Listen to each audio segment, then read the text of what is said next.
আসলে আমি তো জনগণের সাথে মিশে থাকি। আমার রাজনৈতিক জীবনে দীর্ঘদিন আমি ছাত্র রাজনীতি করছি, জনগণকে নিয়েই, ছাত্রদেরকে নিয়েই, সকল স্তরের মানুষকে নিয়ে। আজকে আমি জনগণের মাঝে আসছি, কারণ জনগণকে ছেড়ে আমি যেতে পারবো না। এটি জনগণের প্রাণের দাবি, জনগণের চাওয়া এবং পাওয়া।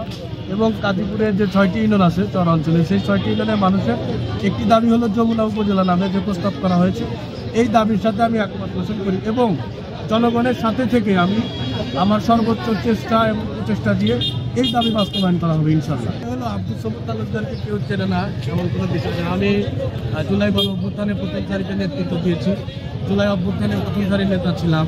সেই হিসাবে আমাদের কাছে মনে হয় যে ব্যানার বা ক্যামেরার সামনে দাঁড়িয়ে একজন রাজনৈতিক কর্মী হিসাবে, একজন সাধারণ নাগরিক হিসাবে ফেমাস হওয়ার কিছু নাই।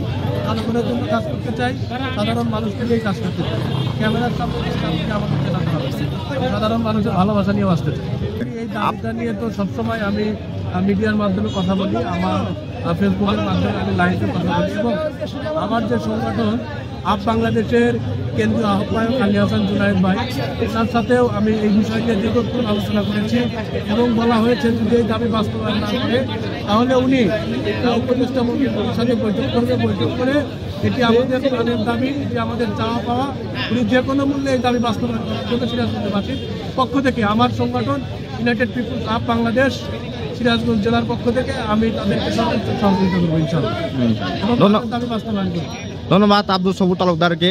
দর্শক, এই মুহূর্তে দেখাবো বিশাল মানববন্ধন প্রেস কনফারেন্স চলছে।